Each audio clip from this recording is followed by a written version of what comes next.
Salam Bapak Ibu yang terkasih dalam nama Tuhan Yesus Kristus. Selamat malam bagi Bapak Ibu yang semua yang ada di Indonesia. Selamat sore bagi yang berada di Jerman. Dan selamat pagi bagi yang berada di Amerika dan Kanada.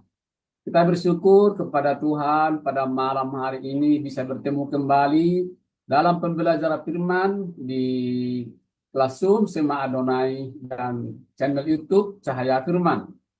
Bersama dengan pembicara kita pada malam hari ini Bapak Pendeta Daniel Palungan dengan materi eksposisi kitab Efesus yang diambil dari Efesus 5 ayat 1 sampai 21 dengan tema orang Kristen yang menjadi terang. Ini sudah sesi yang ke-10. Sebelum memulai pembelajaran firman, kita akan awali dengan doa terlebih dahulu. Mari kita berdoa Bapak Ibu.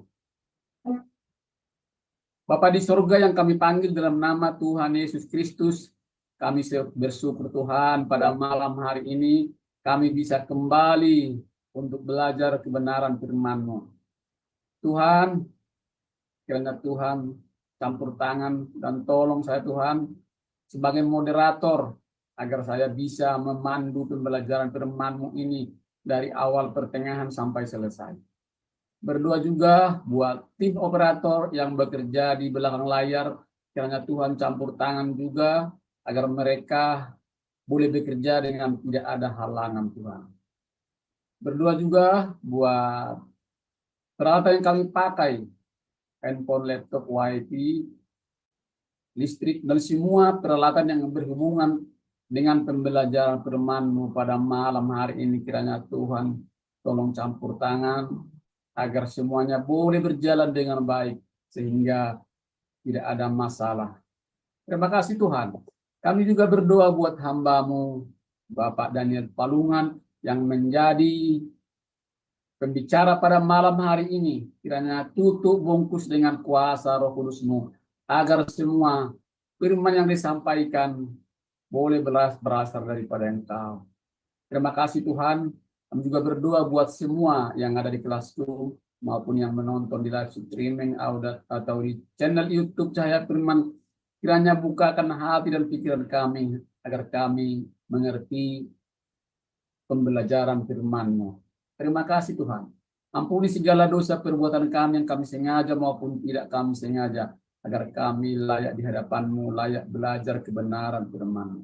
Dalam nama anak-Mu Tuhan Yesus Kristus, Juru Selamat kami yang hidup, kami sudah berdoa dan mengucap syukur. Haleluya. Baik Bapak Ibu, sebentar kita akan mendengarkan profil singkat dari pembicara kita pada malam hari ini. Tim operator dipersilakan.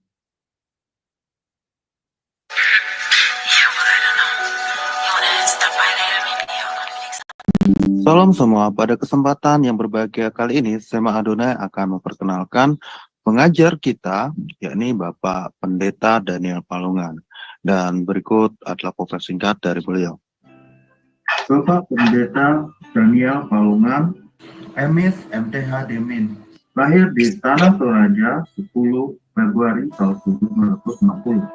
Pendidikan Teologi, PJAK Seminari Betel, Jakarta, mulai tahun 1981 hingga tahun 1984. FPTII Jakarta, Teologia, mulai dari tahun 1996 hingga tahun 2000. FPTII Jakarta, S2 Misiologi, dari mulai tahun 2000 hingga tahun 2002. FPT Antioquia, TCIST S2 Sistematik Teologi, dari mulai tahun 2001 hingga tahun 2003. FTT Berkat di Ministry tahun 2002 hingga tahun 2004. Pelayanan Gembala GBI Jemaat Tola Gracia Ciledug, Tangerang. Ketua Bidang Teologia GBI Wilayah 6 DPD Banten, mulai tahun 2015 hingga tahun 2023. Pendiri dan Ketua STT Shalom Nusantara, mulai tahun 2001 hingga tahun 2013. Pendiri dan terlibat di DBCO sejak tahun 2021. Gembala di Sema Adonai Ibadah Online. Karya penulis buku Kingdom Speaker, pedoman praktis menggali Alkitab.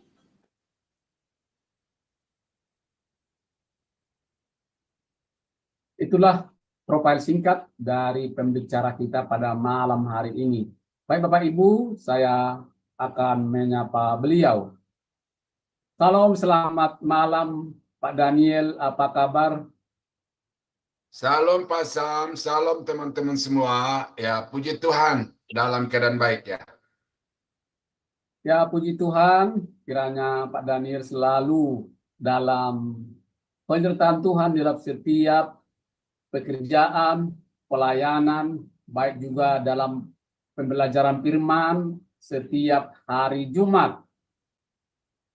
Kiranya Tuhan selalu menolong. Baik, Bapak Daniel, untuk selanjutnya saya serahkan kepada Bapak untuk memaparkan pelajaran firman pada malam hari ini. Persilakan Pak, terima kasih. Ya, terima kasih Pak Sam untuk pembukaannya dan doa harapan-harapannya. Nah, saudara-saudara yang kekasih dalam Tuhan, puji Tuhan kita pada malam ini ketemu kembali untuk melanjutkan pembahasan kita tentang kitab Efesus. Dan kita pada malam ini sampai di Efesus pasal 5 ayat yang pertama sampai dengan ayat yang ke-21. Yes. Ya, sebagaimana yang sudah saya sampaikan berulang-ulang bahwa eksposisi kitab-kitab itu maksudnya adalah untuk kita menelusuri bagian demi bagian, mulai dari pasal-pasal, kemudian perikop ke perikop dan juga ayat ke ayat, untuk mencoba memahami pokok-pokok apa yang sedang dibahas oleh penulis kitab di dalam kitab itu. Jadi ini sangat penting supaya kita tidak memasukkan ide, gagasan-gagasan pribadi kita ke dalam kitab itu atau ke dalam bagian-bagian dari kitab itu, tetapi kita berusaha untuk menggali dari dalam poin-poin yang sedang dibahas oleh penulis di dalam setiap perikop atau setiap pasal di dalam kitab itu. Dan ini yang penting supaya dengan demikian saudara dapat memiliki pemahaman Alkitab sesuai dengan pikiran penulis dan bukan sesuai dengan pikiran pengkhotbah ataupun pengajar. Pengajar-pengajar atau dosen-dosen itu bisa salah paham, pengkhotbah-pengkhotbah bisa salah paham, tetapi kalau saudara sudah berjuang untuk memahami sebagaimana yang dimaksud oleh penulis tentang pokok yang sedang dibahas itu, maka itu akan menghindarkan saudara dari salah paham dan kemudian salah praktek di dalam kehidupan sehari-hari. Nah, saya akan bacakan terlebih dahulu Efesus pasal 5 ayat 1 sampai 21. Sebab itu jadilah penurut-penurut Allah seperti anak-anak yang kekasih, dan hiduplah di dalam kasih sebagaimana Kristus Yesus juga telah mengasihi kamu dan telah menyerahkan dirinya untuk kita sebagai persembahan dan korban yang harum bagi Allah. Tetapi percabulan dan rupa-rupa kecemaran atau keserakahan disebut saja pun jangan di antara kamu, sebagaimana sepatutnya bagi orang-orang kudus. Demikian juga perkataan yang kotor, yang kosong atau yang sembrono, karena hal-hal itu tidak pantas, tetapi sebaliknya ucapkanlah syukur. Karena ingatlah ini baik-baik, tidak ada seorang sundal, orang cemar atau orang serakah, artinya penyembah berhala yang mendapat bagian di dalam kerajaan Kristus dan Allah. Janganlah kamu disesatkan orang dengan kata-kata yang hampa, karena hal-hal yang demikian mendatangkan murka Allah atas orang-orang durhaka. Sebab itu, janganlah kamu berkawan dengan mereka. Memang dahulu kamu adalah kegelapan, tetapi sekarang kamu adalah terang di dalam Tuhan. Sebab itu hiduplah sebagai anak-anak terang. Karena terang hanya berbuahkan kebaikan dan keadilan dan kebenaran. Dan ujilah apa yang berkenan kepada Tuhan.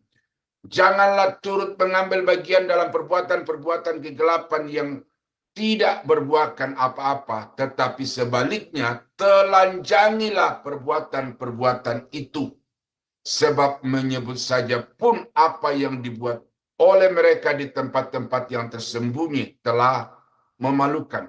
Tetapi segala sesuatu yang sudah ditelanjangi oleh terang itu menjadi nampak, sebab semua yang nampak adalah terang. Itulah sebabnya dikatakan, bangunlah, hai kamu yang tidur, dan bangkitlah dari antara orang mati, dan Kristus akan bercahaya atas kamu. Karena itu perhatikanlah dengan seksama bagaimana kamu hidup, jangan seperti orang bebal, tetapi seperti orang arif. Dan pergunakanlah waktu yang ada, karena hari-hari ini adalah jahat. Sebab itu janganlah kamu bodoh, tetapi usahakanlah supaya kamu mengerti kehendak Allah. Dan janganlah kamu mabuk oleh anggur, karena anggur menimbulkan hawa nafsu, tetapi hendaklah kamu penuh dengan roh. Dan berkata-katalah seorang kepada yang lain dalam mazmur, kidung, puji-pujian, dan nyanyian rohani. Bernyanyi dan bersoraklah bagi Tuhan dengan segenap hati.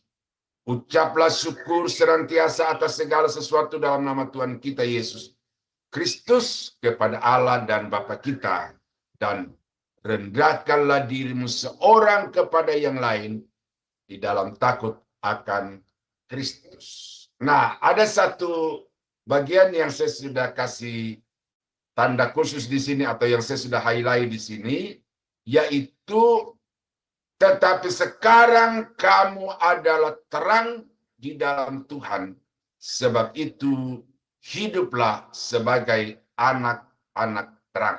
Nah, tentu kata-kata yang dipakai oleh Paulus berkaitan dengan orang-orang percaya di sini adalah kata-kata kiasan, ungkapan, yaitu terang. Terang itu berkaitan dengan kehidupan manusia yang dahulu hidup di dalam kegelapan dosa. Semua manusia itu diliputi oleh kegelapan karena dikuasai oleh dosa dan dikuasai oleh roh-roh jahat. Tetapi oleh anugerah Allah, kita dipanggil dari kegelapan kepada terangnya yang ajaib, sehingga kemuliaan Kristus menyinari seluruh kehidupan kita, dan kemudian kita itu dijadikan sebagai orang-orang terang atau sebagai terang untuk menerangi manusia-manusia yang hidup di dalam kegelapan. Nah, ini perintah. Sebab itu hiduplah. Jadi bukan pilihan. Tetapi bagi semua orang-orang yang sudah menerima Yesus sebagai Tuhan dan Juru Selamat, maka tanggung jawabnya adalah hiduplah sebagai anak-anak terang. Nah, kalau kita kaitkan ini dengan ajaran Tuhan Yesus dalam Matius pasal 5, bahwa kamu adalah garam dan terang dunia, tujuannya dari perkataan Yesus itu adalah supaya kita dapat memuliakan Allah. Nah, bagaimana supaya kita dapat memuliakan Allah dan menjadi kemuliaan bagi Allah menurut perikop itu adalah dengan menunjukkan perbuatan-perbuatan baik. Sebagai orang yang sudah diselamatkan oleh Tuhan, kita harus berbuah dengan perbuatan-perbuatan baik, sehingga orang melihat perbuatan-perbuatan baik kita itu, atau dengan istilah-istilah lain dalam Alkitab, kita menerangi hidup mereka yang dalam kegelapan itu dengan contoh teladan hidup sebagai anak-anak Tuhan dalam melakukan yang baik, maka kemudian mereka juga dapat hidup memuliakan Tuhan. Nah, jadi yang dimaksud oleh Paulus di sini, hiduplah sebagai anak-anak terang adalah tunjukkanlah, buktikanlah, hasilkanlah dari hidupmu tanda-tanda, bukti-bukti sebagai orang yang sudah menerima keselamatan di dalam Yesus Kristus. Sebagai orang yang sudah dilahirbarukan. Di dalam pasal 4 itu kita baca ayat yang ke-17 sampai terakhir. Bahwa sebagai anak-anak terang itu kita wajib untuk menjadi terang bagi orang-orang yang hidup di dalam kegelapan dengan memberikan buah-buah kehidupan atau contoh-contoh kehidupan dari kehidupan kita. Nah, hidup sebagai anak-anak terang. Nah, bukti-bukti di sini. Nah, kalau saudara membaca atau mendengar seperti yang saya bacakan tadi itu, maka kalimat itu terangkai dan begitu panjang. Tidak terlalu kentara serta-merta apa yang menjadi inti atau yang menjadi pokok-pokok yang sedang dibahas oleh Paulus untuk dijadikan sebagai satu acuan hidup, sebagai satu pedoman hidup, sehingga kita dapat menjadi terang. Maka saya berusaha untuk mengeluarkan inti itu. Nah, ini namanya eksposisi. X itu keluar, posisi itu tempat, jadi memposisikan di luar. Nah, jadi ini satu tugas yang tidak gampang bagi seorang hamba Tuhan, dan karena kegagalan mengeksposisi bagian-bagian Alkitab itu secara tepat, maka itu sebabnya banyak orang-orang yang kemudian salah paham dan salah menerapkan firman itu di dalam kehidupan sehari-hari. Nah, maka itu dari bacaan kita ini ada banyak perintah yang Paulus perintahkan untuk kita lakukan dalam hidup ini sebagai anak-anak terang. Ya, yang pertama adalah hidup dalam ketaatan kepada Allah. Itu tadi kita baca itu ya. Nah, jadi saudara-saudara kekasih di dalam Tuhan, ini penting bahwa kita sebagai anak-anak Allah, sebagai anak-anak terang, terang itu nyata melalui ketaatan. Nyata melalui ketaatan kita kepada Allah. Jadi Alkitab itu tidak cukup dibaca, Alkitab tidak cukup dipelajari untuk dimengerti, tetapi Alkitab itu harus diterapkan. Nah, disinilah yang menjadi satu masalah, karena ada gap. Ada jarak antara pemahaman Alkitab dengan perilaku kehidupan. Kalau kita baca di dalam kisah Tuhan Yesus, khususnya dalam kaitannya dengan ahli-ahli Taurat, orang-orang Farisi, itu Yesus mengakui bagaimana ahli-ahli Taurat, orang-orang Farisi itu paham ajaran, walaupun tidak sempurna dengan Yesus pemahamannya, tetapi dalam tingkat-tingkat tertentu Yesus mengakui. Karena itu dia memerintahkan kepada murid-muridnya, ikutilah ajaran ahli-ahli Taurat dan orang-orang Farisi itu. Tetapi yang menjadi masalah dari orang-orang Farisi itu adalah perbuatan moralitas mereka itu bobrok. Dan karena itu Yesus berkata kepada murid-muridnya, tetapi jangan ikuti perbuatan mereka. Nah, jadi ada gap antara pemahaman Alkitab dengan perilaku. Nah, di sini Paulus menasihatkan kepada jemaat di Efesus dan juga khusus kepada saudara dan saya adalah bahwa kita harus mentaati. Nah, jadi perintah Allah mulai dari Kejadian sampai kepada Wahyu. Ini harus kita terapkan dalam kehidupan kita, dan saudara sebagai istri ikuti perintah Alkitab, tunduk kepada suami. Saudara sebagai suami Kristen, Alkitab mengatakan kasih istrimu dan hidup bijaksana dengan teman sewarismu. Jadi itu satu contoh konkret di dalam kehidupan sehari-hari yang wajib saudara lakukan sebagai istri ataupun sebagai suami. Ketaatanmu kepada firman Allah itu yang akan membuat saudara dapat menjadi terang bagi sesama. Nah, yang kedua, hiduplah dalam kasih. Ini perintah klasik, Bapak Ibu. Bahkan tanpa diperintahkan pun saudara tahu bahwa sebagai orang Kristen, ya wajib untuk mengasihi. Tetapi di sini ada satu penjelasan yang Bapak Ibu perlu pahami, sebagaimana Kristus Yesus juga telah mengasihi kamu dan telah menyerahkan dirinya untuk kita sebagai persembahan dan korban yang harum bagi Allah. Jadi standar kasihnya orang Kristen itu tidak sebatas kepada kasih persaudaraan Kristiani. Tidak sebatas kepada kasih kekeluargaan. Tetapi kasih orang Kristen itu harus meningkat. Lebih daripada sekedar kasih storge, lebih daripada sekedar kasih filia. Dan kasih itu adalah kasih yang telah dinyatakan oleh Kristus kepada seluruh dunia, kepada seisi dunia, dan khususnya kepada saudara dan saya, yaitu kasih yang tanpa pandang balasan, tanpa mengharapkan balasan, tetapi kasih yang memberi oleh karena memang mengasihi. Ya, jadi kasih Kristus itu standar yang wajib untuk Bapak Ibu kejar untuk dicapai di dalam hidup ini selama kita diperkenankan Tuhan ada di tengah-tengah dunia ini. Dan kalau semua orang Kristen mempraktekkan tentang kasih Kristus itu, maka saya percaya dunia akan dipenuhi dengan terang Kristus. Tetapi karena orang-orang Kristen itu hanya beragama, hanya beraktivitas secara keagamaan, tetapi tidak menghidupi ajaran agama Kristen itu sesungguhnya, maka itu sebabnya banyak orang-orang yang mundur, menjadi tersandung oleh karena melihat kehidupan orang Kristen yang tidak sesuai dengan Alkitab. Ya, rumah tangga pecah, keluarga berantakan, kemudian gereja hancur-hancuran.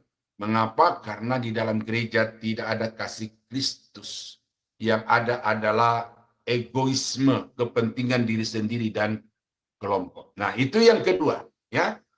Perintah yang wajib saudara tunaikan sebagai anak-anak terang. Hiduplah sebagai anak-anak terang dengan menunjukkan kasih yang agape, kasih agape itu kepada semua orang. Nah, yang ketiga, bagaimana saudara membuktikan bahwa saudara itu adalah anak-anak terang? Maka menjaga kesucian hidup. Ayat yang ketiga sampai dengan ayat yang kelima, kita sudah baca di atas tadi, yang saya ringkaskan di sini, yaitu menjauhi percabulan. Melakukan atau hidup di dalam kehidupan free sex. Ini pakai istilah umum saja sekarang. Melakukan satu hubungan seks di luar pernikahan Kristen. Satu suami, satu istri. Ini dikategorikan itu sebagai percabulan. Nah, lalu menjauhi kecemaran. Ini segala macam perbuatan-perbuatan dalam hidup kita yang membuat kita itu tercemar, baik nama baik kita tercemar maupun juga kehidupan kita itu karena perilaku-perilaku yang buruk itu mencemari kehidupan kita di hadapan Tuhan. Ini harus dihindarkan. Ayat yang ke-3b dan juga di dalam ayat yang ke-5b, ya. Jauhi kecemaran itu. Saudara bisa buka kamus apa itu cemar, ya. Cemar itu sesuatu yang kotor, sesuatu yang tidak seharusnya melekat pada tubuh kita, tetapi melekat oleh karena kita suka di dalam kehidupan yang mencemarkan itu. Serakah, nah ini.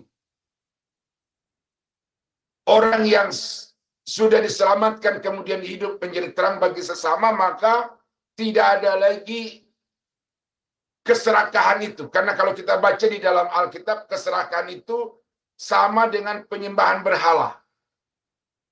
Orang Kristen, suku-suku Kristen di Indonesia dari latar belakang penyembahan berhala memang sudah tidak lagi menyembah kepada dewa-dewa, tetapi sangat disayangkan bahwa dia belum bisa untuk melepaskan diri dari keserakahan. dalam banyak hal. Serakah karena makanan, serakah karena harta, serakah karena kedudukan, serakah karena popularitas, dan lain sebagainya. Ini nampak dalam kehidupan orang-orang Kristen begitu nyata. Ya, jadi kenapa banyak perkelahian di antara sesama pendeta-pendeta, pengurus-pengurus satu organisasi saling sikut-menyikut satu dengan yang lain oleh karena dikuasai dengan keserakahan. Keserakahan. Ya, saya akan percepat Bapak Ibu karena sangat banyak poin di sini yang wajib saya angkat satu demi satu dan saya uraikan seadanya. Nah, yang berikut adalah menjaga perkataan. Kekudusan itu tidak hanya dengan berhenti membunuh, berhenti mencuri, berhenti melakukan KDRT. Tetapi menjaga hidup yang suci juga adalah menjaga tutur kata. Ini yang saya sudah pernah singgung apakah di channel ini atau di tempat lain bahwa kadang-kadang suami-suami itu bereaksi kepada istri dengan tindakan KDRT, ya, physical abuse. Jadi suami memakai kekuatan fisiknya untuk mengabuse, mempersekusi istrinya yang secara fisik lemah. Tetapi itu reaksi terhadap aksi sang istri yang seringkali mengabuse suami, mempersekusi suami dengan kata-kata yang kasar, kata-kata yang tidak pantas. Itu sebabnya maka Paulus di sini memerintahkan kepada jemaat di Efesus bahwa sebagai orang-orang yang sudah diselamatkan, dipanggil dari kegelapan kepada terang Tuhan yang ajaib, maka haruslah ada perubahan di dalam tutur kata dan kualitas perkataan kita itu. Ya, di tempat yang lain bahwa sebagai orang-orang yang sudah diselamatkan itu, perkataan ini harus dipakai untuk memberitakan Injil, perkataan itu harus dipakai untuk membangun, perkataan itu dipakai untuk menasehati, perkataan itu dipakai untuk saling menyemangati satu dengan yang lain. Itu di kitab Efesus yang sudah kita bahas itu. Nah, jadi Bapak Ibu, dari tutur kata seseorang kita dapat mengukur apakah dia itu sudah sungguh-sungguh Kristiani atau orang yang sekedar beragama Kristen tetapi dengan gaya hidup yang masih dikuasai dengan kegelapan. Persundalan, ini sama dengan percabulan tadi itu ya. Secara spesifiknya saudara nanti bisa buka kamus apa beda antara percabulan dengan persundalan. Tetapi itu adalah perilaku-perilaku amoral secara seksual. Nah, kemudian menjauhi penyembahan berhala. Ini hati-hati Bapak Ibu ya. Kadang-kadang kita tidak punya patung-patung lagi di rumah, mesbah dupa yang ditinggalkan oleh orang-orang tua kita itu kita sudah buang jauh ya. Saya banyak kali memimpin rumah anak Tuhan yang mau membersihkan rumahnya itu dari penyembahan berhala, termasuk membuang, menyingkirkan mesbah penyembahan berhala itu. Tetapi kadang-kadang di dalam kehidupan kita itu kita menciptakan berhala-berhala baru. Berhala itu sesuatu yang disetarakan dengan Tuhan. Ini banyak hal Bapak Ibu. Kadang-kadang hobi kita membuat kita terkendala untuk berbakti. Hari Minggu harusnya pakai ibadah, tetapi hari Minggu itu sudah merupakan schedule dari teman-teman kita, dari komunitas kita untuk main golf bersama-sama.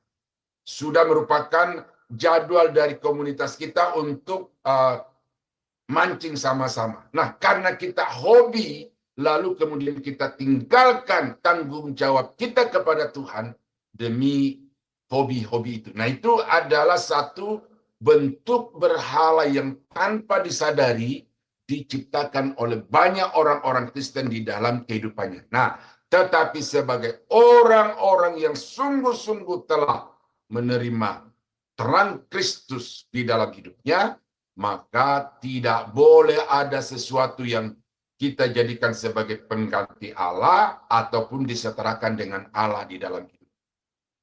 Ya, jadi harta keturunan itu tidak.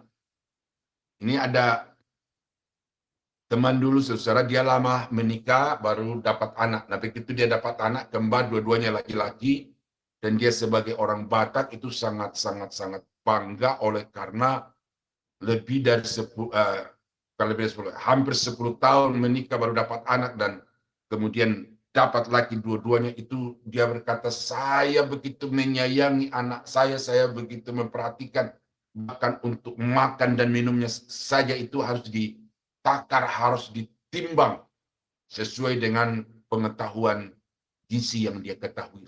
Jadi memperlakukan anak sebegitu rupa sehingga dianggap bahwa anak itu masa depannya, anak itu yang akan menjamin hidupnya, dan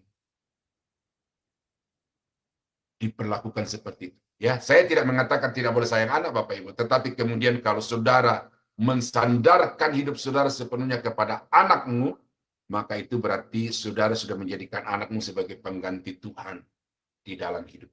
Ya, jadi berhala-berhala karangan sendiri itu jangan sampai ada. Ya. Pendeta-pendeta juga kadang-kadang jadi berhala, makanya idola-idola itu, pendeta idola, idol, kan sama dengan berhala.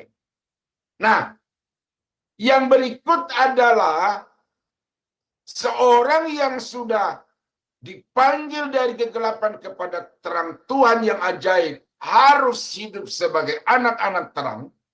Dia harus menjauhi pengajaran sesat.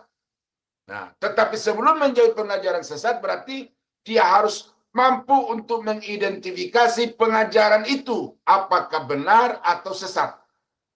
Di dalam ayat yang ke-6 dan ayat yang ke-7. Janganlah kamu disesatkan orang dengan kata-kata yang hampa. Ini berkali-kali saya katakan di dalam kelas dan juga di ruang seperti ini. Hati-hati. Hati-hati. Saya hari ini mempersiapkan sebuah khotbah tentang kemaksiatan di tempat maha suci. Saya cari dari Alkitab bagaimana orang itu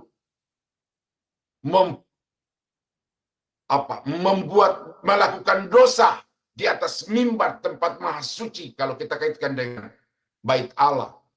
Dan salah satunya di situ adalah dengan pengajaran yang menyesatkan.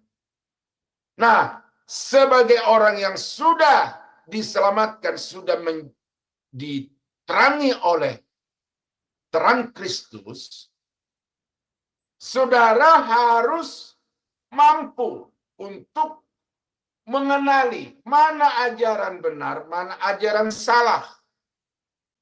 Lalu, sesudah saudara tahu mana ajaran salah, maka jangan ikuti ajaran salah itu. Ada jemaat yang bertanya, bagaimana ini menjaga pergaulan? Diperintahkan oleh pendeta atau katanya lagi viral sekarang ini bahwa orang Kristen harus menjauhi teman-teman yang perilakunya nggak benar. Nah, bagaimana ini? Saudara, saya kasih tahu dari tempat ini, saudara harus membedakan mana teman dan mana ajaran. Pertemanan itu harus terus dibina supaya di dalam pertemanan itu kita mempengaruhi dengan pengaruh yang baik. Tetapi kalau dari teman itu ada ajaran-ajaran yang salah, yang menyimpang, yang tidak sesuai dengan Alkitab, maka Paulus berkata di sini, jangan berkawan, jangan bergaul, dalam arti terbawa dengan ajaran-ajaran yang menyesatkan itu. Ya, hati-hati saudara bahwa akhir zaman penyesat-penyesat itu akan berkembang begitu pesat dan sudah begitu terang-terangan menyatakan Yesus bukan Tuhan. Ya, keselamatan bukan saja anugerah, tetapi keselamatan karena perbuatan baik. Nah, itu sebabnya maka sebagai hamba Tuhan, sebagai guru di sini saya mau sampaikan kepada Bapak Ibu, identifikasi ajaran itu dan jauhi ajaran yang tidak sesuai dengan Alkitab. Nah, jadi saudara harus kagum kepada pendeta, kagum kepada pengkhotbah, tetapi seleksi ajarannya.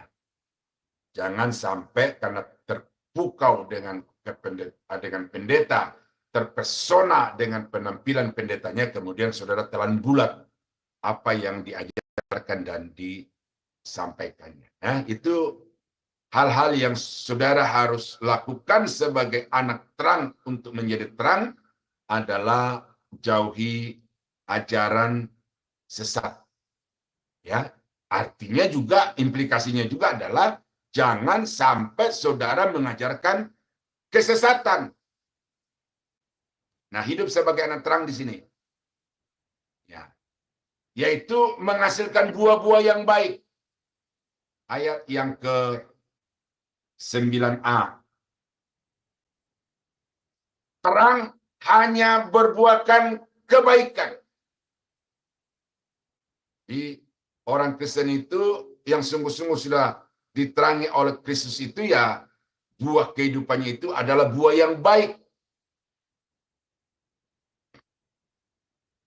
Adil. Berperilaku bersikap adil. Tidak sewenang-wenang atau tidak membeda-bedakan orang, tetapi memperlakukan orang itu sebagaimana seharusnya orang itu diperlakukan.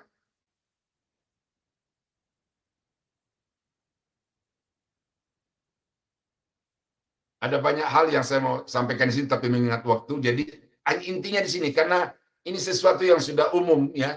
Cuma saya harus sampaikan karena tertulis di dalam nas yang kita baca tadi, maka saudara harus bersikap adil terhadap anak lah, anak A, anak B, dan seterusnya. Kadang-kadang tercipta persaingan yang tidak sehat di antara anak-anak oleh karena perlakuan orang tua yang membeda-bedakan. Dan saya perhatikan dalam begitu banyak rumah tangga Bapak Ibu, anak-anak itu yang seharusnya bertumbuh saling menopang, saling tolong menolong, tetapi justru yang saya temukan itu adalah saling bersaing, bahkan kemudian saling sikut menyikut, dan sangat memprihatinkan bahwa keharmonisan yang diharapkan oleh orang tua dari anak-anaknya itu jauh bagaikan timur dan barat. Nah, saya pelajari apa sebabnya, oleh karena ada perbuatan-perbuatan, sikap-sikap orang tua yang tidak adil. Itu melukai dari anak-anak yang merasa tidak diperlakukan secara adil. Ada, ini saya harus sampaikan ini karena ini contoh konkret. Seorang anak dari seorang ibu meninggal karena kecelakaan. Dan ada saudaranya yang lain. Nah, anak yang meninggal kecelakaan ini dinilai oleh saudara-saudaranya itu adalah anak emas dari ibu. Nah, ketika dia tangisi anak itu, ada satu kata yang terlontar dari mulut mamanya yang mungkin dia tidak sadari adalah, Tuhan, kenapa anakku ini yang kau ambil? Anak-anak yang lain yang ada di sampingnya itu,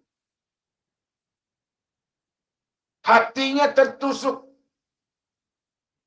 Berarti mama ini mengharapkan kita, dan kalau kita yang seperti ini, berarti bagi mama itu tidak apa-apa. Ya, jadi kelihatannya tidak disadari oleh ibunya, tetapi itu sangat melukai hati anak-anak yang lain karena merasa kalau dia yang meninggal itu tidak apa-apa, tetapi kalau yang sekarang sedang terkapar ini itu menyakiti hati ibu. Itu adalah satu bukti nyata sikap perlakuan orang tua yang tidak adil terhadap anak-anak. Kantor, ya, kalau saudara sebagai pimpinan di kantor, ya, cari aplikasinya. Bagaimana memperlakukan karyawan itu secara adil. Nah, kemudian hidup di dalam kebenaran. Sebagai anak-anak Tuhan, pedoman, patron kehidupan kita itu adalah kebenaran. Apa kebenaran itu? Firman Allah. Apa kebenaran itu? Alkitab. Firman-Mu adalah kebenaran. Nah, berarti sebagai orang-orang yang sudah diselamatkan oleh Tuhan, dipindahkan dari kegelapan kepada terang, Allah yang ajaib, maka di dalam menjalani hidup ini kita harus menjadikan Alkitab itu sebagai patron kehidupan, pedoman kehidupan. Dan jangan digantikan dengan peraturan-peraturan yang lain. Ya, ini hati-hati Bapak Ibu. Saya kadang-kadang marah ya. Marah tetapi tidak di atas mimbar, tetapi di dalam pertemuan keluarga-keluarga. Karena saya bukan banyak ya, tetapi beberapa kali melaksanakan pemberkatan nikah di Tanah Toraja di kampung saya karena diminta oleh gembala sidang yang jemaatnya melangsungkan pernikahan itu.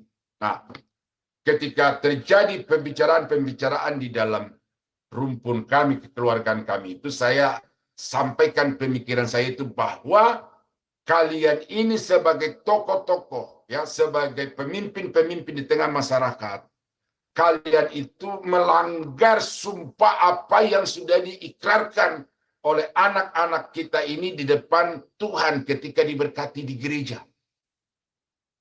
Mereka bersumpah, janji maksudnya gitu, bahwa aku akan setia menjadi istrimu dalam keadaan sakit, keadaan sehat, dalam keadaan kaya, keadaan miskin.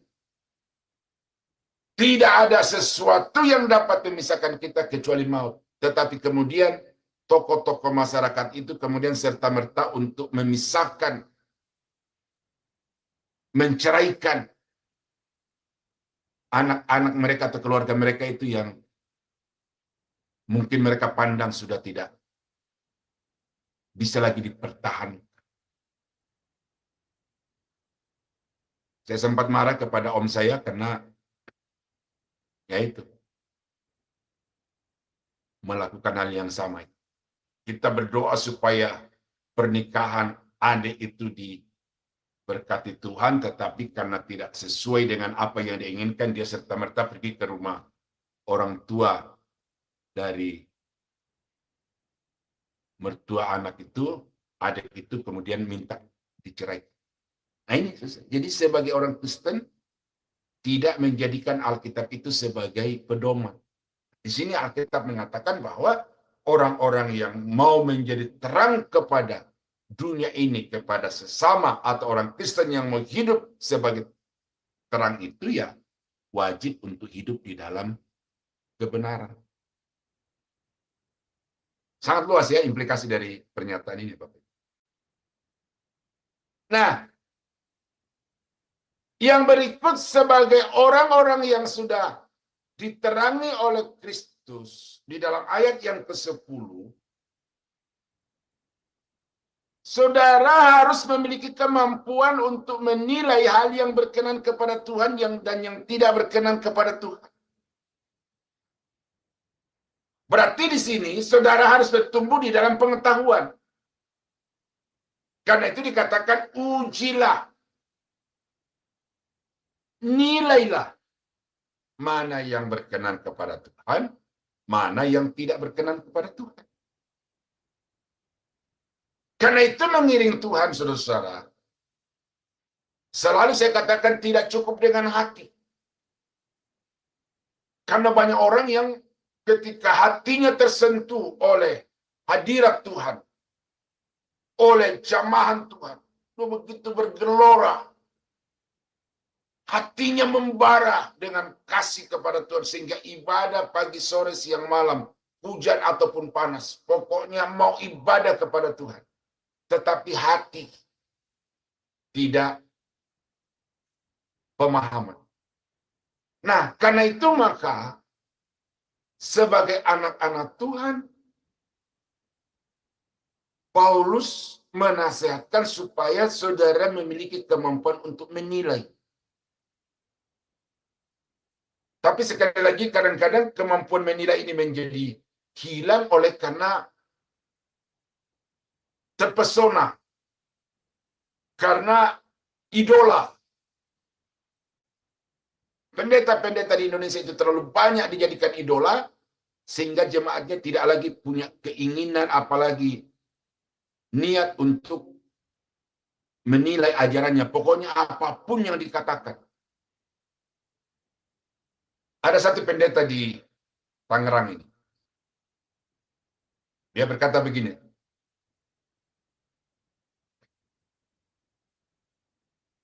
hari-hari ini adalah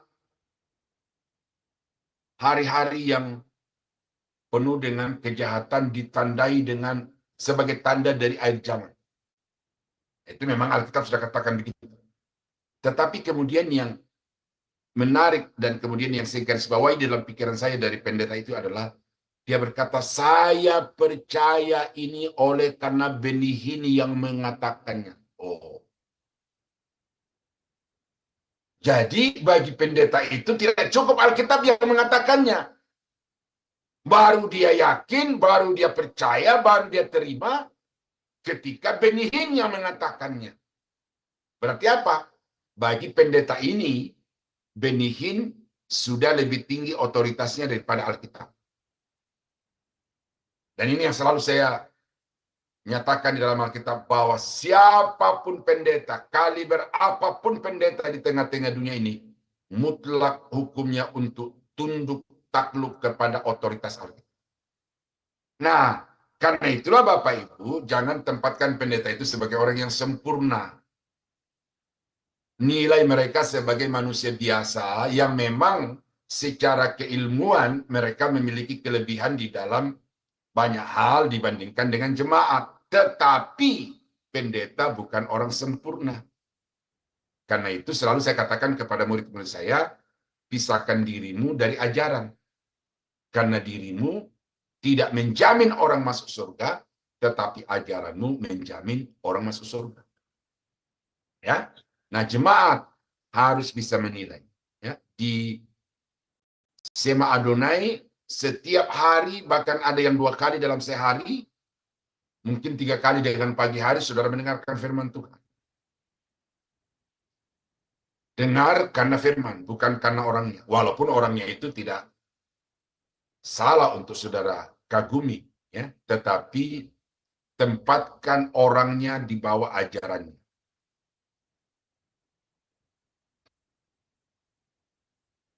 Sudah jelas-jelas menyangkal Yesus sebagai Tuhan dan Juru Selamat, tetapi masih dipuja-puja. Itu kan jemaat yang, apa istilahnya?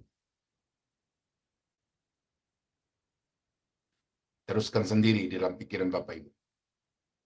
Nanti kalau saya ngomong, nanti, oh ini pendeta Daniel kok kasar ngomongnya. Tapi ya memang begitu. Nah, kemudian sebagai anak-anak yang sudah diterangi oleh terang Kristus, kemudian menjadi terang bagi kegelapan dosa, dia harus menelanjangi perbuatan-perbuatan kegelapan itu. Saya baca ini dari ayat 11 sampai ayat yang ke-13. Janganlah turut ambil bagian dalam perbuatan-perbuatan kegelapan yang tidak berbuahkan apa-apa, tetapi sebaliknya telanjangilah perbuatan-perbuatan itu, sebab menyebutkan saja pun apa yang diperbuat oleh mereka di tempat-tempat yang tersembunyi telah memalukan. Tetapi segala sesuatu yang sudah ditelanjangi oleh terang menjadi nampak, sebab semua yang nampak adalah terang. Nah, berarti saudara di sini perlu ada satu tindak lanjut. Saudara tidak hanya menghasilkan dari hidup saudara buah-buah yang berbasis kepada pertobatan, meninggalkan segala cara hidup lama menjadi perbuatan-perbuatan yang baru di dalam Tuhan, tetapi di sini ada tanggung jawab lanjutan, yaitu perangi, telanjangi kegelapan itu.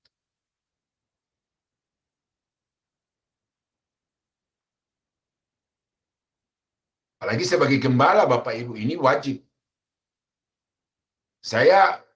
Konsep penggembalaan saya itu sama seperti tanggung jawab saya kepada anak dan cucu saya. Nah, karena anak-anak saya sudah besar-besar, sekarang cucu-cucu. Maka suatu ketika kami ada di kontrak rumah di tempat yang agak, ya, apa namanya, masyarakatnya itu serba aneka ragam, termasuk juga perilakunya.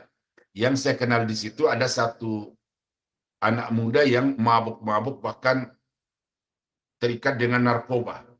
Lalu saya berkata kepada cucu-cucu saya, kamu boleh bermain dengan om itu, saya sebut namanya, kalau di depan rumah. Tetapi sekali-kali kalian pergi bermain bersama-sama keluar jauh dari rumah, itu hati-hati. Ada sanksinya. Saya sebut nama orang itu. Kenapa? Orang itu pemabuk, orang itu terikat narkoba.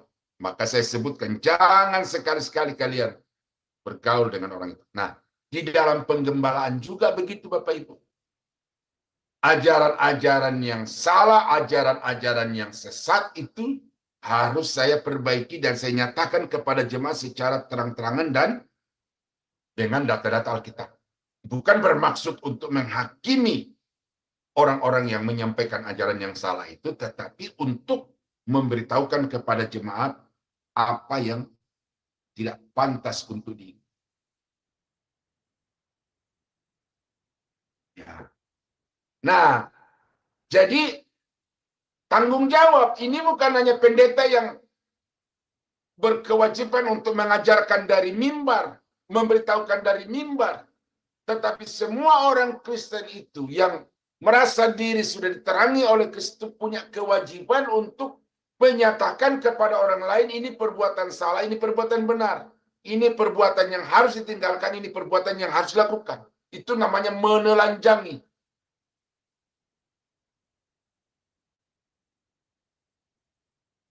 Ya, perangi itu.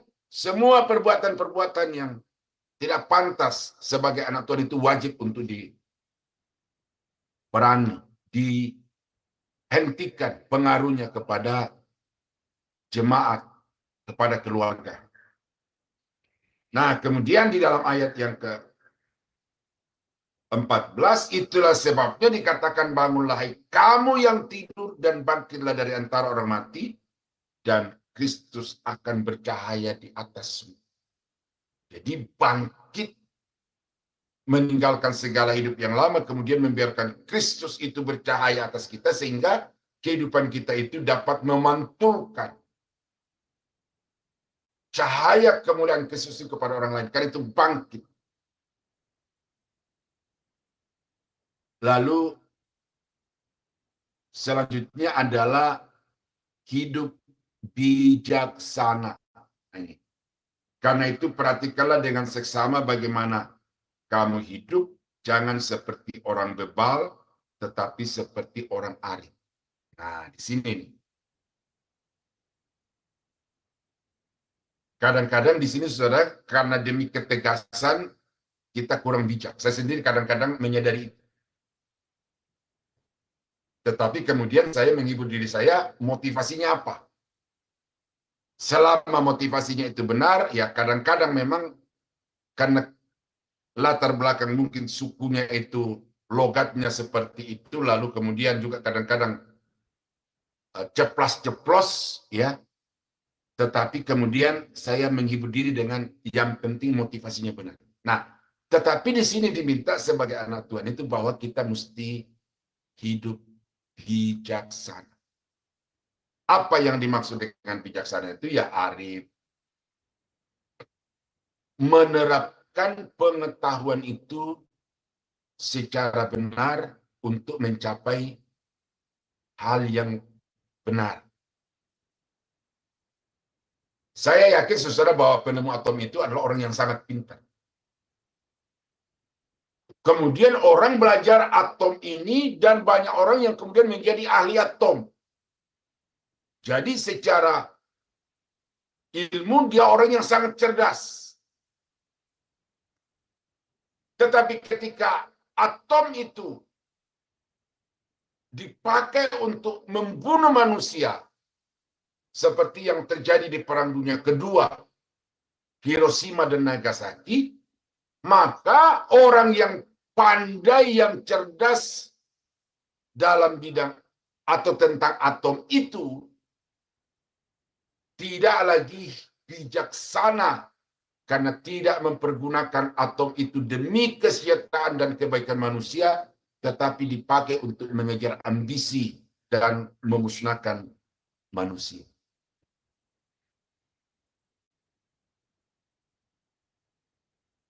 Ya, ini kita mesti berdoa Bapak Ibu, situasi Timur Tengah, karena ada seorang analisis Indonesia berkata bahwa kalau sampai salah satu pihak itu menjadi gila, dalam arti tidak lagi berpikir secara normal hanya untuk demi memuaskan hawa nafsu, keinginannya semata, maka dia akan tekan knop, maka akan berterbanganlah itu nuklir, senjata-senjata pemusnah massal itu. Nah, karena itu diharapkan semoga pemimpin-pemimpin negara-negara sekarang ini tetap bijaksana. Jangan karena ambisi, lalu kemudian mengerahkan semua senjata-senjata pemusnah mahal itu untuk kepentingan gengsi dan nama pribadi. Tadi sore saya sekilas ketemu Korea Utara meluncurkan senjata nuklir. Entah itu percobaan atau bagaimana, tetapi dideskripsikan bahwa kalau itu ditujukan untuk perang, maka dari Korea Utara diluncurkan, tetapi dia bisa mendarat di Amerika. Dan sudah dikatakan bahwa kalau meluncur satu senjata itu, maka satu kota itu hancur lulu. Bisa dibayangkan. Nah, jadi anak-anak Tuhan di tengah-tengah dunia ini, saudara dan saya terutama, harus bijaksana. Arif, bijaksana. Ya.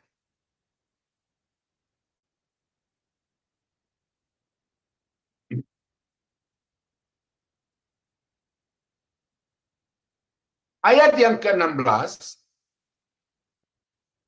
sebagai orang Kristen yang mau menjadi terang bagi dunia, maka harus mempergunakan waktu-waktu ini secara benar, secara bertanggung jawab.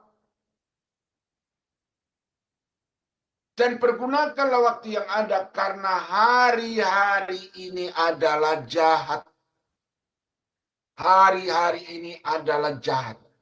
Jadi sebagai anak-anak Tuhan yang sedang hidup di tengah hari-hari yang dipenuhi dengan kejahatan itu, harus mempergunakan waktu, mengisi waktu itu dengan sebaik-baiknya.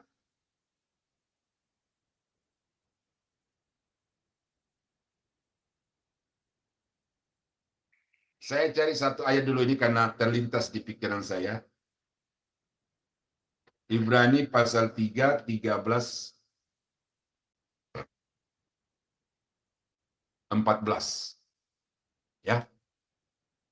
Tetapi nasihatilah seorang akan yang lain setiap hari, selama masih dapat dikatakan hari ini, supaya jangan ada di antara kamu yang menjadi tegar hatinya karena tipu daya dosa. Selagi dapat dikatakan hari ini, karena hari ini akan berlalu dan hari ini tidak akan mungkin kembali. Itu sebabnya pergunakan hari ini sebaik mungkin sebagai orang-orang yang percaya kepada Tuhan. Lagu yang dikarang oleh teman saya, saya lupa sayangnya itu. Hidup ini adalah kesempatan. Ya, tetapi dari karangan asli teman saya itu ada bagian-bagian yang sudah tidak dipakai lagi di gereja karena memang melodinya tidak mendukung apa namanya itu. Ya,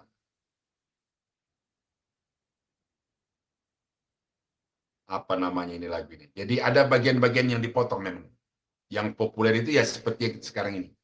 Hidup ini adalah kesempatan. Jadi akan ada akhirnya hidup ini Bapak Ibu. Sebagaimana manusia ditetapkan untuk mati satu kali saja. Jadi semua manusia itu sudah ditetapkan untuk mati. Sekalipun Allah menginginkan untuk manusia hidup kekal dalam tubuh jasmani ini, tetapi karena dosa, maka manusia ditetapkan untuk mati. Nah, akan ada saatnya manusia akan mati. Beberapa hari yang lalu saya dikontak oleh teman bekas murid saya juga, dan kemudian dia beritahukan bahwa Pak Daniel hanya memberitahukan, tidak diharapkan untuk datang karena memang jauh di Jabodetabek. Ya. Teman kita ini meninggal. Jadi murid saya tahun yang lalu meninggal beberapa hari yang lalu. Jadi habis, tidak ada lagi kesempatan. Nah, karena itu selalu saya katakan kepada jemaat dan juga kepada murid-murid saya bahwa hidup ini adalah kesempatan untuk berinvestasi kehidupan di balik kematian. Karena itu selama saudara masih diberi kekuatan, masih dipercayakan Tuhan dengan milik yang ada pada saudara, pakai itu. Kesempatan, potensi, dan juga milik yang saudara miliki.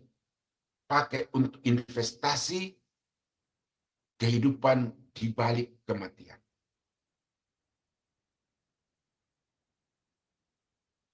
Saya diundang oleh Businessman Fellowship Internasional untuk membahas satu sharing firman Tuhan, lalu saya bahas satu topik Kingdom Investor, penanam modal kerajaan Allah. Saya ambil dari kitab Yakobus. Jadi harta yang Tuhan berikan kepada kita itu adalah modal yang kita bisa pakai untuk berinvestasi yang berdampak kepada kehidupan yang kekal. Karena itu bagaimana supaya harta saudara itu bisa berdampak kepada kehidupan yang kekal? Pakai untuk mengisi waktu yang tinggal menghitung jam menuju kepada tenggelamnya matahari. Karena akan datang saat di mana saudara tidak bisa lagi berbuat.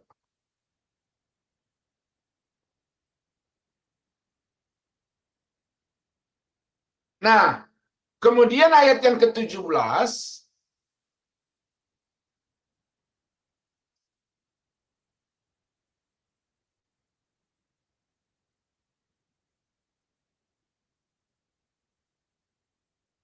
sebab itu janganlah kamu bodoh. Ini tadi saya sudah singgung di poin di atas, yaitu menyaring, menguji, kaitannya dengan ini. Bahwa orang Kristen itu harus menjadi orang Kristen yang cerdas. Ada satu khotbah yang saya sudah siapkan itu, Smart Christian. Orang Kristen yang cerdas. Dan itu perintah Alkitab supaya kita jangan menjadi orang Kristen yang bodoh, tetapi berusaha untuk mengerti kehendak Tuhan. Ini kadang-kadang pikir dengan banyak pendeta. Karena ada banyak pendeta mengatakan, saudara-saudara kalau ini Tuhan, jangan pakai otak. Pakai iman. Nah, betul Bapak Ibu. Tetapi kalau pernyataan itu salah dimengerti, ini akan membuat banyak orang Kristen itu tidak peduli betapa pentingnya pengajaran Alkitab di dalam gereja. Akan membuat banyak orang Kristen tidak mengerti betapa pentingnya memahami kebenaran firman Tuhan. Karena itu yang berkata, yang penting saya percaya Tuhan. Yang penting saya setia kepada Tuhan. Tetapi jelas-jelas Alkitab mengatakan jangan kamu bodoh. Ini menyangkut masalah pikiran, menyangkut masalah akal, pemahaman.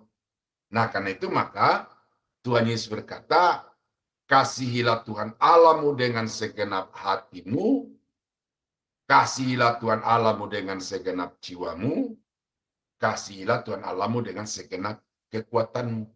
Tuh, berarti pikiran ini juga harus dipakai di dalam kerangka mengasihi Tuhan. Karena itu pikiran ini harus diberdayakan.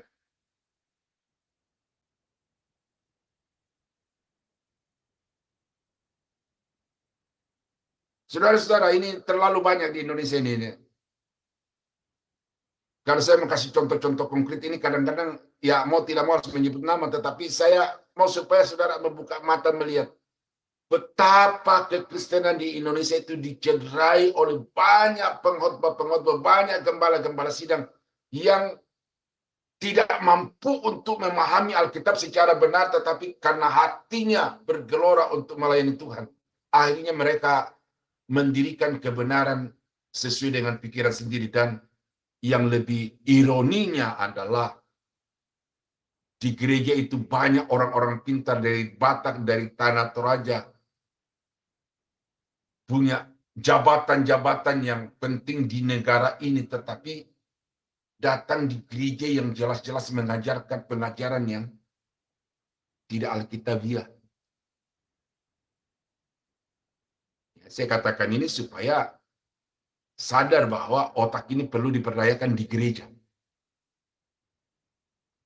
Ketika saudara mendengarkan khotbah di gereja, ketika saudara mendengarkan pengajaran saya ini, jangan hanya masuk di telinga langsung ke hati atau masuk telinga kanan keluar telinga kiri, tetapi masuk di telinga melalui telinga ke dalam pikiran.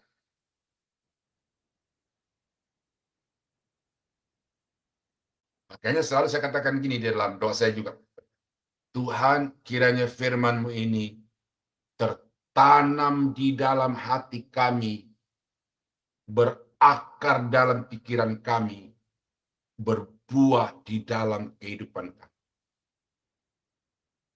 Jadi orang Kristen yang mau menjadi terang, orang Kristen yang mengerti kitab suci.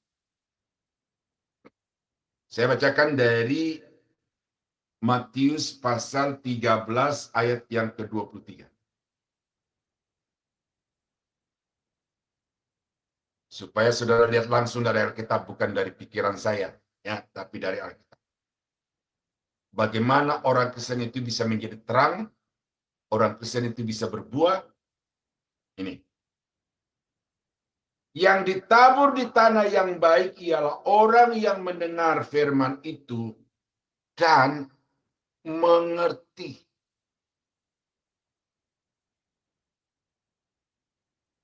Kisah yang sama di penulis yang berbeda, Markus Lukas, itu percaya firman itu.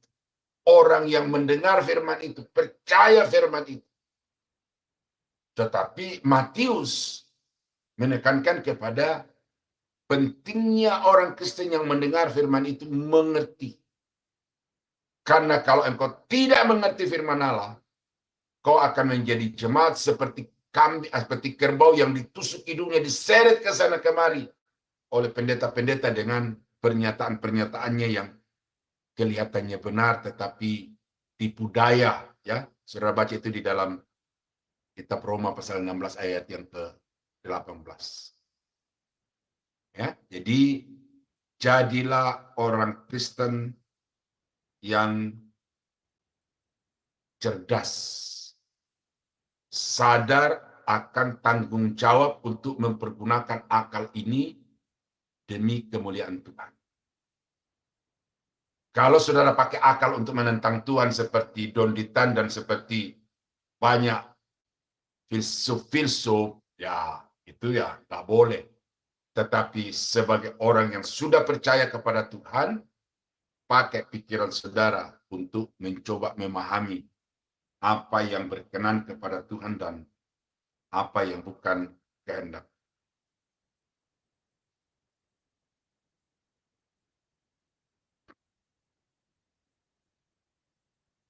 Nah, ayat yang ke-18,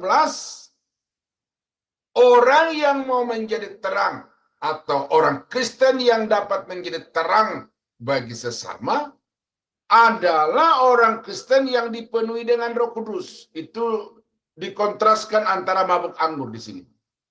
Janganlah kamu mabuk anggur karena anggur menimbulkan hawa nafsu, tetapi hendaklah kamu penuh dengan Roh Kudus. Penuh Roh Kudus ini apa maksudnya? Dalam Alkitab itu pengertian penuh Roh Kudus itu ada dua pengertian. Yang pertama, penuh artinya didiami Roh Kudus. Ya. Tetapi penuh yang kedua artinya dikuasai oleh Roh Kudus. Nah, karena ini dikontraskan dengan anggur yang memabukkan yang kemudian membangkitkan hawa nafsu, berarti Paulus di sini maksudkan jangan kamu dikendalikan oleh hawa nafsu, tetapi hendaklah kamu dikendalikan oleh Roh Kudus. Oh.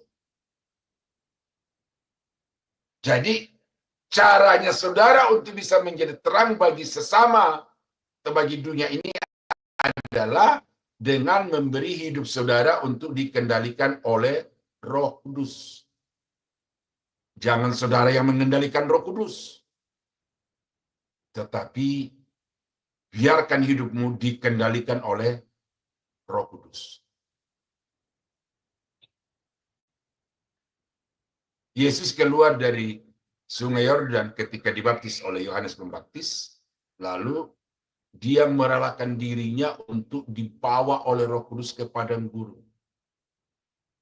Dipimpin oleh Roh Kudus ke padang gurun. Tetapi ada yang mengatakan, terjemahan lain dikatakan, ditawan oleh Roh Kudus ke padang gurun. Untuk apa itu, saudara? Memberikan kepada saudara dan saya satu teladan hidup bahwa sebagai orang-orang Kristen yang mau menjadi terang bagi sesama, kita harus merelakan diri kita itu dikendalikan oleh Roh Kudus. Sebagaimana Yesus dapat menjadi berkat bagi seisi dunia ini oleh karena dia memberi diri untuk senantiasa dikendalikan oleh Roh Kudus. Itu sebabnya ketika di Taman Getsemani ada peperangan antara keinginan untuk melepaskan diri dari salib, lalu keinginan untuk taat kepada Tuhan, pada akhirnya dia berkata, jangan seperti yang kukehendaki, tetapi seperti yang engkau kehendaki. Nah, itu yang betul. Jangan hawa nafsu, jangan ego, jangan kepentingan pribadi yang mengendalikan hidup saudara, pelayanan dan segala aktivitas saudara, tetapi biarlah Roh Kudus yang menuntun sehingga dia membawa saudara kepada satu tempat, kepada satu bidang yang di dalamnya saudara bisa maksimal untuk melayani pekerjaan Tuhan.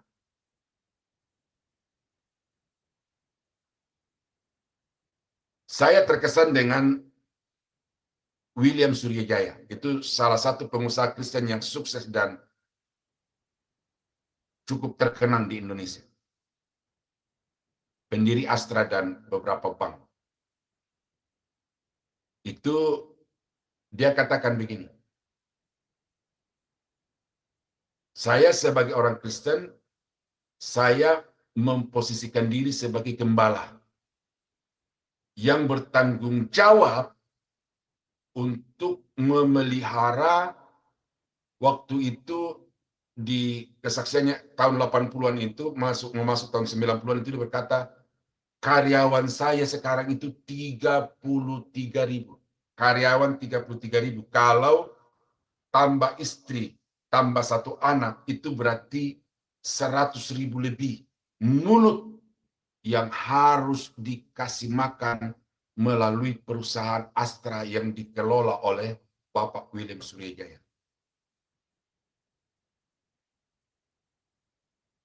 Jadi William Surya ini tahu menempatkan diri. Kalau dia mau jadi pendeta, bisa. Dia bikin gedung. Dia suruh karyawannya masuk jadi anggota. Seperti sekarang ini banyak terjadi di Indonesia. Pengusaha ujuk-ujuk jadi pendeta. Tetapi William Surya tahu bahwa saya tidak punya kapasitas untuk menjadi pengajar karena saya bukan seorang teolog. Saya seorang bisnismen.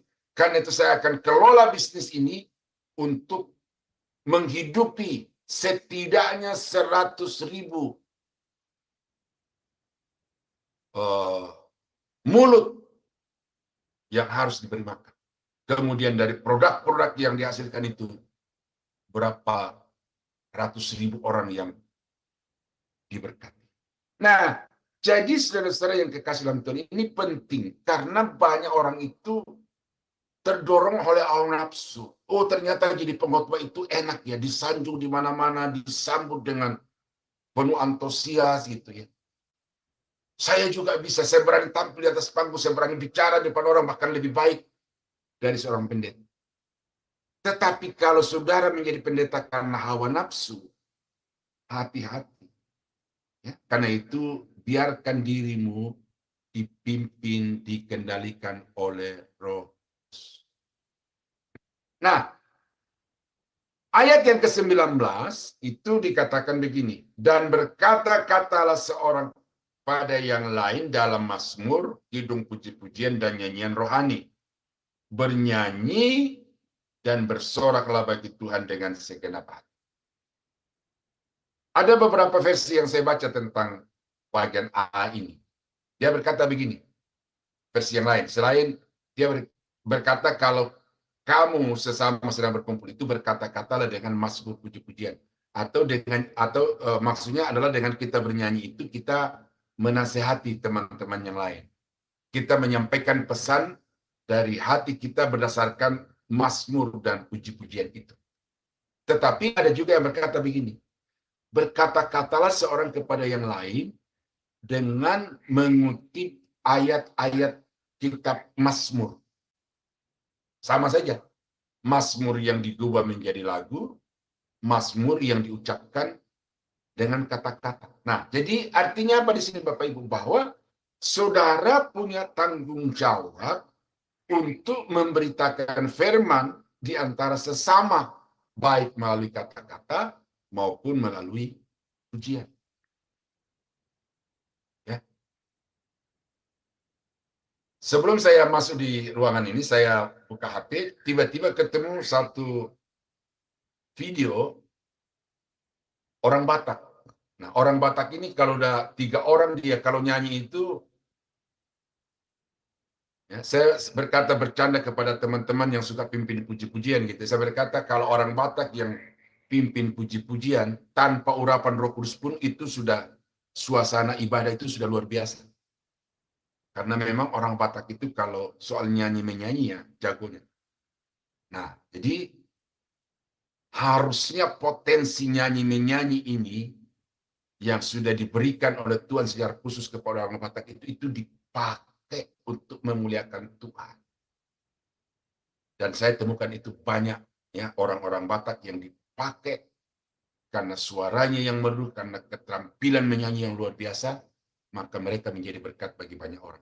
Nah, tetapi saudara dan saya diminta untuk seperti itu. Mari kita mempergunakan karunia menyanyi itu untuk bisa menjadi saksi, menjadi berkat bagi teman-teman kita.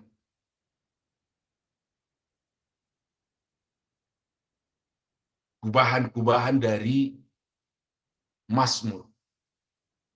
Kalau tidak salah tadi saya posting juga di satu grup kita itu bahwa suasana hadirat Tuhan di dalam ibadah itu tidak harus dengan musik yang gegap gempita.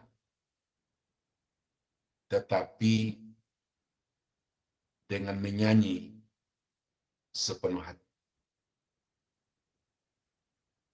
Ini penting bagi penyanyi-penyanyi singer dan song leader dan juga bagi jemaat. Kadang-kadang kita terlalu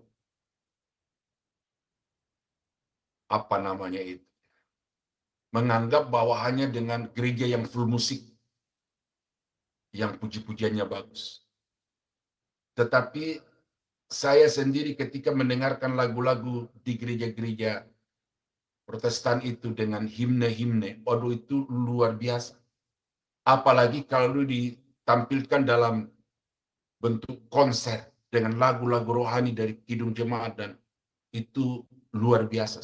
Ya, jadi bukan suasana musiknya, tetapi bagaimana kita mempergunakan karunia itu secara benar. Nah, lalu yang kemudian di sini yang kedua dari 19 itu dikatakan bahwa bernyanyilah dengan segenap hati. Jadi kalau saudara menyanyi jangan hanya karena hafal, apalagi hanya karena pintar nyanyi, tetapi menyanyilah dengan hati. Ya, jadi makanya disebut sebagai nyanyian rohani karena apa? Nyanyian dari hati, dari roh. Bukan nyanyian pop, apalagi rock, tetapi rohani. Nah, jadi karena itu idealnya dan seharusnya gereja itu dipenuhi dengan pujian dari hati. Tapi yang saya perhatikan sekarang ini dengan kemajuan teknologi dan dengan pola-pola yang semakin hari semakin berkembang, maka saya memperhatikan banyak jemaat yang datang di gereja itu sebagai penonton. Karena sedang menyaksikan penampil di atas panggung. Ya. Saya mengajar juga di sekolah Alkitab yang saya pimpin dulu, saudara-saudara, itu musik gereja. Lalu saya katakan apa yang menjadi bahaya dalam gereja sekarang ini dalam hal musik adalah mengadopsi AFI. AFI dulu itu ada satu acara di Indosiar yang namanya Akademi Fantasi Indonesia. Penampilan penyanyi kemudian sambutan dari penonton yang sorak-sorai. Saya katakan ini diadopsi oleh gereja, dimasukkan ke dalam ibadah.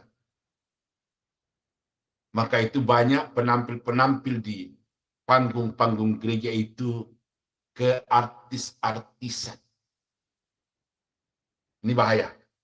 Nah, karena itu maka Paulus di sini berkata, bernyanyi dan bersoraklah dengan segenap nyanyian rohani.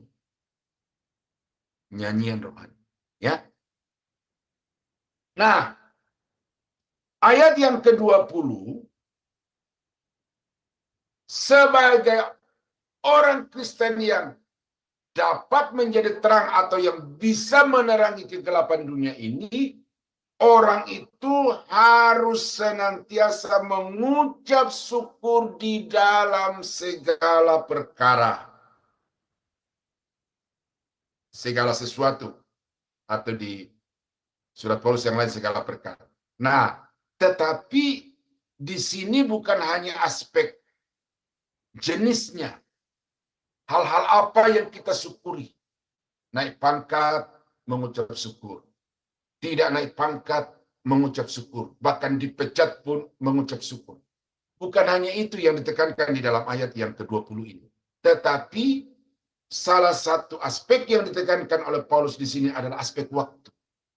Senantiasa. Tidak mengucap syukur sekali setahun. Tidak mengucap syukur sekali seminggu di gereja. Tetapi senantiasa. Tidak henti-henti, tidak putus-putusnya. Selalu mengucap syukur dimanapun dalam keadaan apapun. Orang Kristen yang dapat menjadi terang itu adalah orang Kristen yang senantiasa mengucap syukur.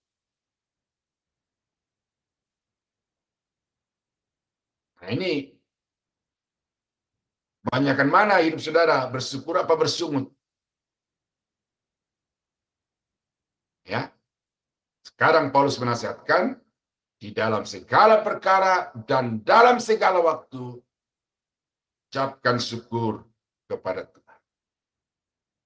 Dan ayat yang ke-21, bagaimana orang Kristen harus hidup supaya bisa menjadi terang, dikatakan, dan rendahkanlah dirimu seorang kepada yang lain dalam takut akan Tuhan. Jadi, merendahkan hati artinya saya tak bisa, tak mampu tanpa dirimu, tanpa tim, tanpa teman. Saya tidak bisa tanpa Tuhan, apalagi itu mutlak. Nah, merendahkan hati, mau menerima kelebihan orang lain untuk menutupi kekurangan diri sendiri. Rendah hati, menyadari kekurangan orang lain, kekurangan diri sendiri, untuk kemudian mengisinya dengan kelebihan orang lain. Tetapi kalau merasa segala-galanya, kalau bukan saya itu gereja tidak akan berdiri, kalau bukan saya itu gereja tidak akan maju, kalau bukan saya itu acara akan berantakan dan lain sebagainya. Nah, seperti itu tidak bisa menjadi terang, tetapi menjadi sandungan. Nah, karena itu Paulus di sini mengatakan, rendahkanlah dirimu. Tetapi dasarnya kita merendahkan diri itu adalah kita takut Tuhan. Bukan karena kita takut ditinggal teman, bukan karena kita takut tidak maksimal di dalam pencapaian, tetapi karena kita takut Tuhan. Ya, ini penting Bapak Ibu, karena kesombongan itu seperti api, ya, seperti api yang kemudian dikipas oleh iblis. Kesombongan itu seperti api yang kemudian disiram bensin oleh iblis, sehingga semakin hari semakin membesar dan akhirnya menghanguskan kehidupan. Nah, itu sebabnya maka jadilah orang Kristen yang selalu rendah hati. Ya, Paulus berkata, oleh kasih karunia Allah, aku ada sebagaimana aku ada. Bukan karena kuat, bukan karena keperkasaan, tetapi oleh Rohku, kata Tuhan. Nah, jadi saudara-saudara kekasih dalam Tuhan, itulah bagian-bagian atau poin-poin yang saya dapatkan dari Efesus pasal 5 ayat 1 sampai 21 tentang bagaimana seorang Kristen itu dapat menjadi terang. Ya, memang penguraiannya tidak detail Bapak Ibu, tetapi tujuan utamanya di sini adalah mengangkat apa yang ada di dalam, dikeluarkan dari dalam. Nah, soal detail-detailnya, saudara gumuli, saudara pelajari kembali, dan terapkan itu dalam kehidupan saudara. Maka apa yang menjadi harapan Paulus, ini dapat terwujud bahwa kita semua dapat menjadi terang kepada sesama. Terpujilah nama Tuhan. Haleluya. Baik, terima kasih Pak Daniel atas pemaparan pelajaran firman Tuhan pada malam hari ini yang sangat terperinci. Nah, sebelum kita lanjutkan ke sesi tanya jawab, kita akan mendengarkan terlebih dahulu beberapa pengumuman yang akan disampaikan oleh Ibu Erlin. Dipersilakan, terima kasih. Baik, saya akan mengumumkannya. Untuk malam hari ini, kita akan berlanjut pada pelajaran jam 21 WIB dengan pelajaran sejarah penebusan, pertemuan yang ke-12. Temanya adalah analis perintah. Pada perintah yang ketiga, jangan menyebut nama Tuhan sembarangan. Dan pengajarnya adalah Bapak Di Lengkong, operatornya adalah. Untuk besok kita ada pelajaran sejarah pelajaran bahasa Ibrani ya, jam 21 WIB seperti biasanya. Ini pengajarnya Pak Erikson. Teman-teman, banyak hamba-hamba Tuhan yang mengikuti, mereka mengatakan bagus sekali pelajarannya. Jangan hilangkan kesempatannya, dan moderatornya besok adalah Mas Agus. Dan untuk jam 19 WIB-nya, kita akan berjumpa kembali dengan Ibu Retno Kristianti. Dia dosen juga di onsite ya, di Bandung. Dan dia akan mengajarkan mengenai berkeluh kesah. Nah, apa ini tentang berkeluh? Nah, moderatornya Ibu Aling. Kita doakan supaya Ibu Aling kondisinya baik-baik. Sekarang kondisinya sedang sakit, makanya saya menggantikan dia. Supaya Ibu Aling ada dalam keadaan baik-baik. Kalau dia nanti istirahat, dia sudah sehat. Besok Ibu Aling yang akan menjadi moderator. Kalau enggak, saya yang menggantikan Ibu Aling. Kemudian untuk hari Minggu, ini ibadah online kami, yaitu pelajaran sesi kedua, karena 2 minggu yang lalu sudah dibawakan tema murid Kristus yang sejuk. Bagi Bapak Ibu yang belum mendengarkan, saya menganjurkan untuk mendengarkannya. Kenapa? Luar biasa. Saya sendiri sangat-sangat diberkati. Mari Bapak Ibu ikutin lanjutan dari khotbah murid Kristus sejati ini untuk besok Minggu jam 19 WIB.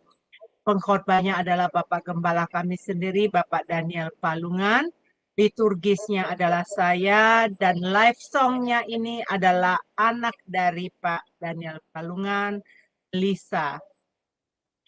Dan Bapak Ibu, Senin sampai Sabtu kami ada acara renungan pagi setiap hari, kecuali Minggu. Mari Bapak Ibu bergabung bersama kami. Semakin banyak yang bergabung saat ini, saya mengucap syukur. Mereka bisa merasakan bahwa firman Tuhan yang ditaburkan itu benar-benar menjadi penopang dalam kerohanian untuk membangun iman kita ya. Dan dapat diikuti melalui Zoom Sema Adonai ataupun dari channel Cahaya Firman. Bapak Ibu, ini channel baru kami, belum lama, 1 tahun ini. Puji nama Tuhan, terima kasih bagi teman-teman yang sudah subscribe. Bagi yang belum subscribe, tolong di-subscribe. Kenapa? Karena ada renungan setiap pagi hari Senin sampai Sabtu, dan juga renungan dari Pak Pendeta Daniel Gembala yang diadakan setiap Jumat, dan juga pada online itu hanya bisa diikutin di Cahaya Firman. Jadi kalau Bapak Ibu ada di channel lain yang belum subscribe channel Cahaya Firman, mohon bantuannya ikuti channel ini supaya Bapak Ibu bisa mendapatkan acara-acara pengajian, renungan, dan khotbah. Baik, saya kembalikan kepada Pak Moderator.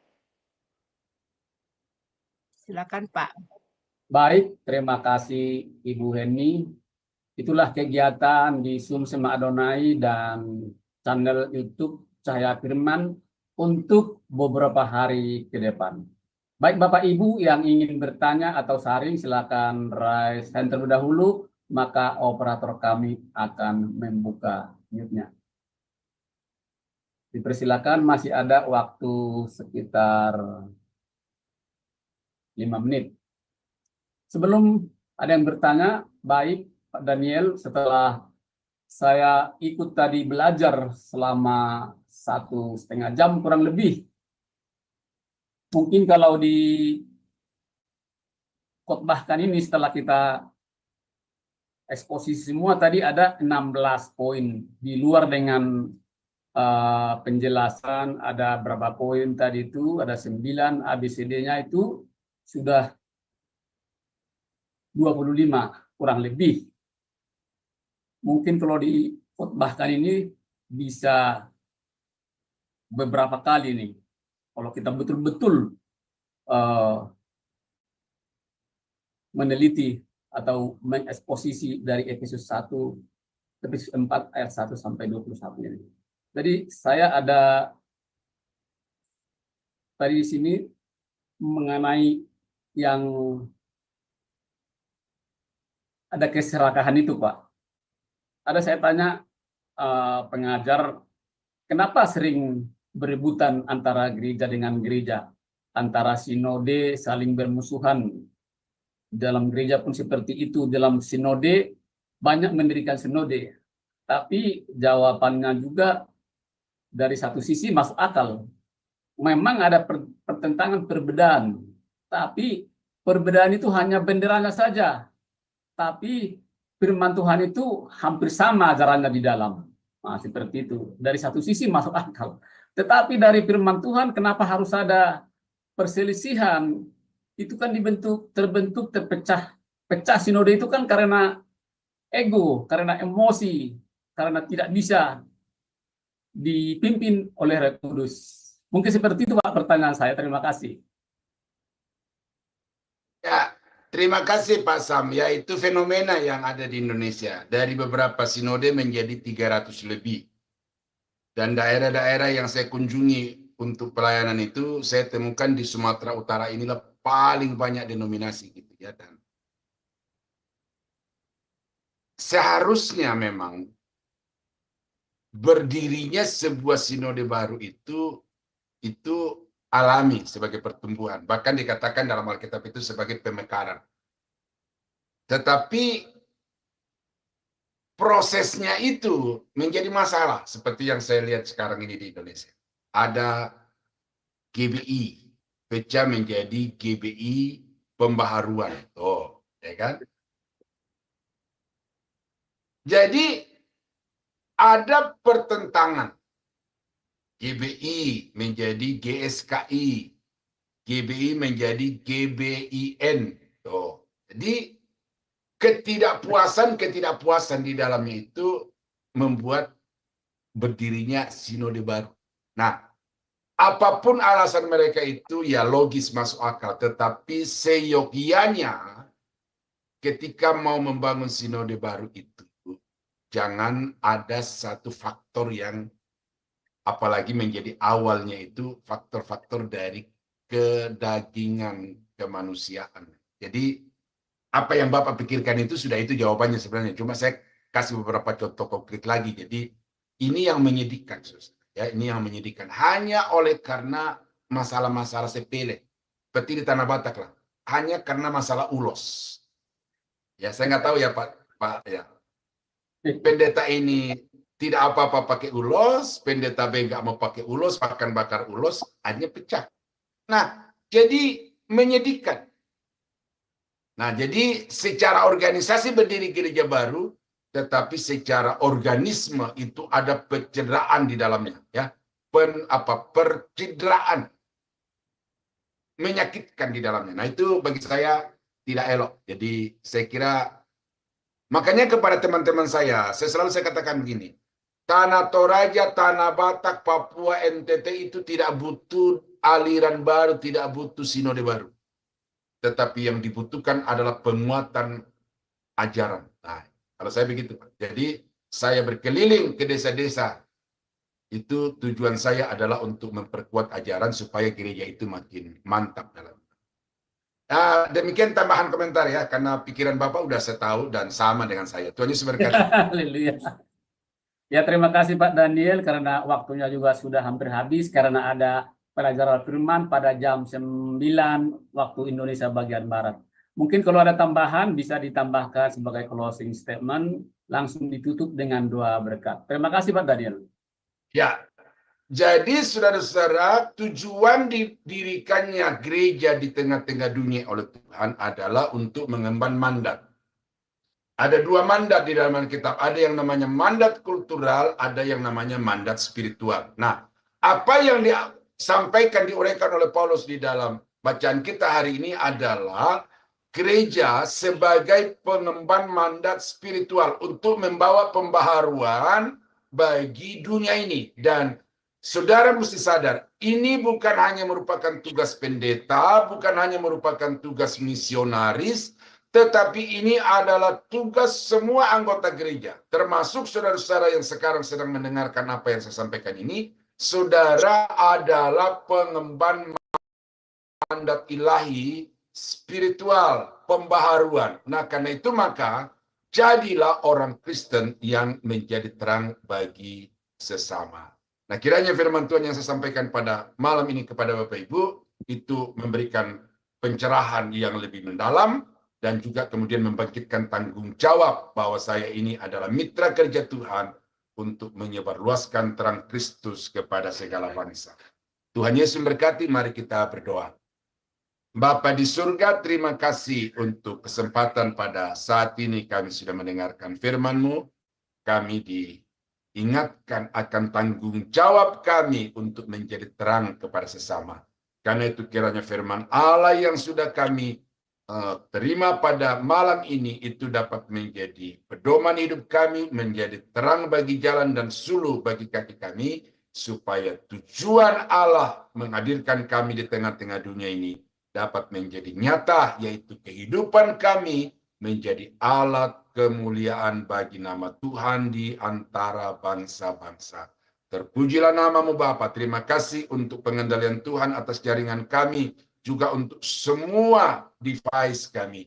Dan kami sungguh mengucap syukur oleh karena Tuhan memperlancar semua pelayanan kami pada malam ini. Terima kasih untuk teman-teman yang sudah membantu dengan segenap hati.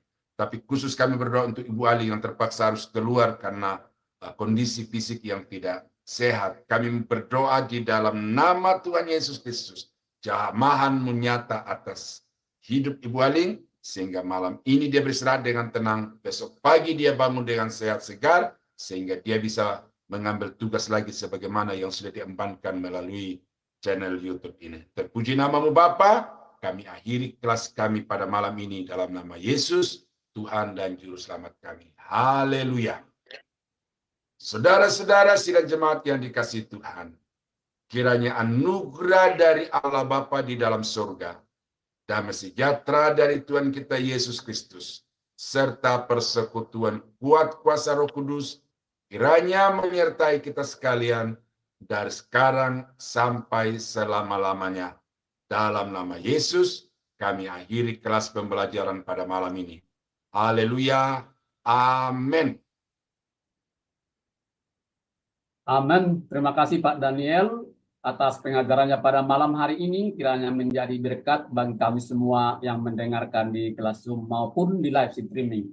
Terima kasih juga Bapak Ibu, sampai di sini pembelajaran kita. Sampai jumpa minggu depan. Selamat malam, Tuhan Yesus memberkati. Salam.